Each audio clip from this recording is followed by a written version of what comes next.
Assalamualaikum warahmatullahi wabarakatuh. Hari ini kita akan belajar mengenai Python lambda ya, atau fungsi lambda pada Python. Oke, kita buat dulu filenya lambda ya, .py.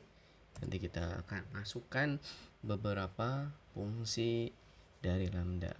Nah, fungsi lambda itu adalah sebuah fungsi yang anonim kecil gitu ya. Nah, nanti fungsi lambda itu dapat mengambil sebuah argumen tetapi hanya dapat memiliki satu ekspresi. Nah, sintaknya kayak gimana? Nanti lambda argumen titik 2 expression. Ekspresi yang dijalankan dan dihasilkan dikembalikan.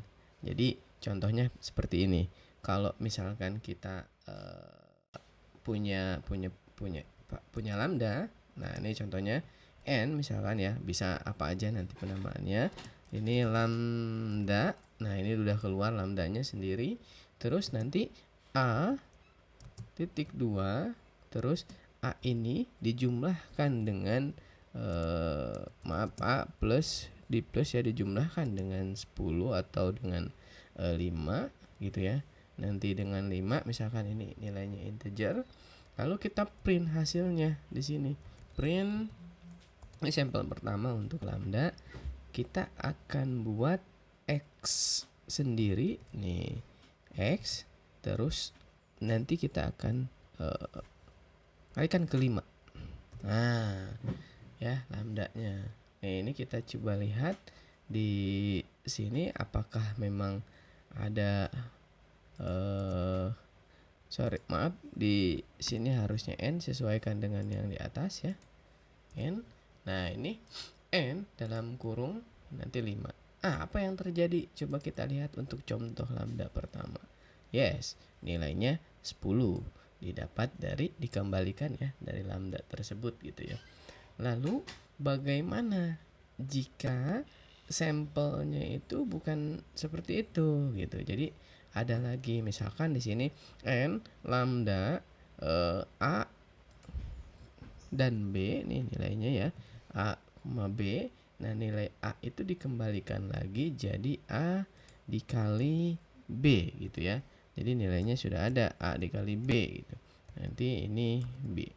Nah, a dan b-nya itu berapa? Misalkan n, kita print n lalu kita berikan nilai 5,6. Nah, seperti ini. Kita running, nanti hasilnya akan seperti apa? Oh, ternyata 30. Ya, betul. 5 dikali 6 30 nilainya.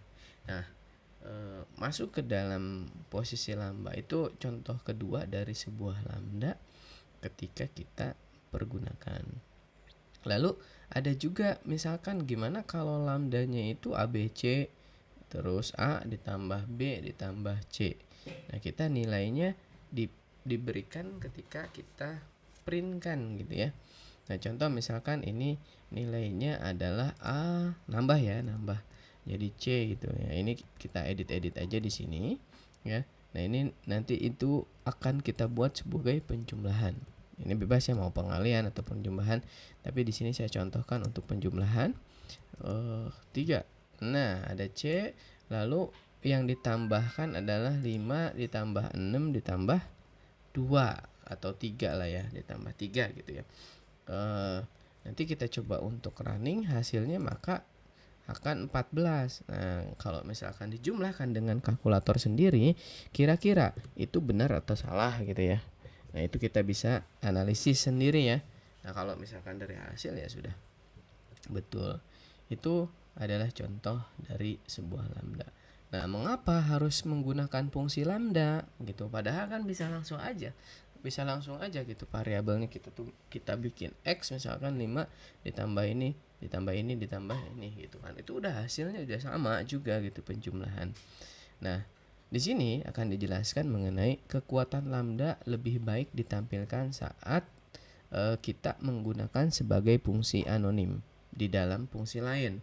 Jadi nanti ada beberapa fungsi yang memang harus menggunakan lambda, tidak bisa langsung gitu ya. Katakanlah kita memiliki definisi fungsi yang mengambil satu argumen, dan argumen itu akan dikalikan dengan angka yang tidak dikenal gitu ya. Jadi nanti ada inputan, misalkan nih contoh, misalkan ada definisi tentang eh, function, misalkan ya, definisi tentang function. Nanti kita akan return ulang gitu si dengan lambda itu functionnya itu. Nah, di return ulang dengan lambda. Nah, yang jelas kita menggunakan definisi fungsi itu untuk membuat fungsi yang selalu mengandalkan nomor yang kita kirim. Nah, contohnya misalkan ini contoh baru ya. Nah, kita hapus dulu. Untuk contoh yang barunya itu ada definisi. Misalkan ini adalah my function-nya, kita buat sendiri untuk definisi sendiri. Misalkan di sini PTN ya. Kita buat PTN, terus kita beri nilai n ya. PTNN kita beri nilai n, akhiri dengan titik 2 karena ini sebuah definisi. Lalu kita return ya. Ini kalau misalkan di return, apa sih yang return? Lambda. Kan kita kembalikan. Nah, ini kita buat a sama dengan atau titik 2 ya. Titik 2, a-nya itu mau diapain gitu. A-nya ini mau dikalikan dengan n yang di atas.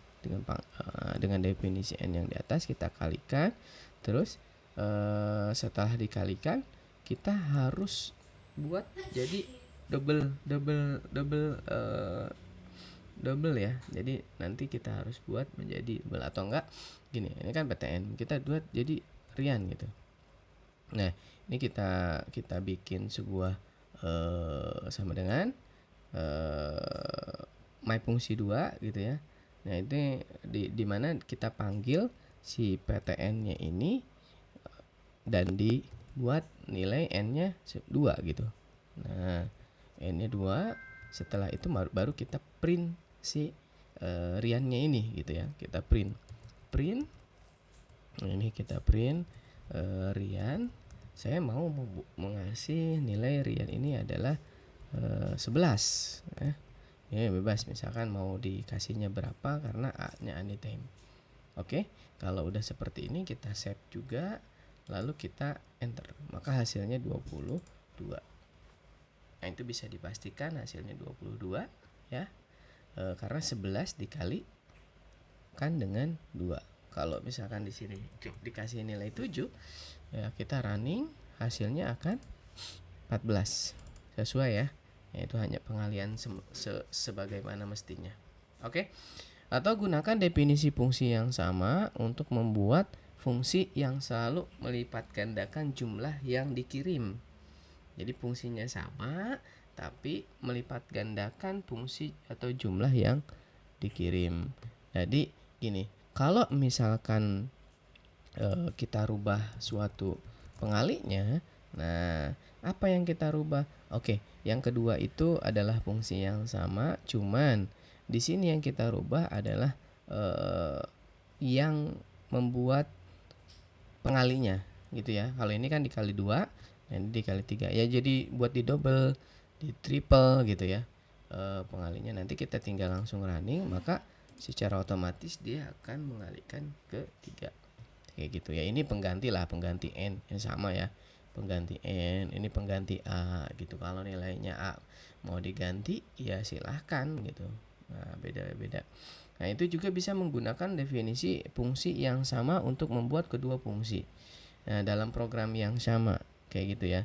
Jadi misalkan ini tadi kita kembalikan, ini 2. Nah, saya mau bikin juga ya. Mau bikin juga namanya misalkan di sini Anwar ya. Mau bikin juga pengalinya nanti. Saya bikin Anwar, terus di sini saya akan tarik juga si PTN-nya ya. Ini kita berikan nilai 3 misalkan. Nah, nanti printnya tinggal kita tambahkan di sini, maka hasil yang dikalinya atau hasilnya ada 2 gitu ya. Misalkan ini kita tarik ya. si Anwar ini kita tarik. Ya, ini kita tarik yang Anwar.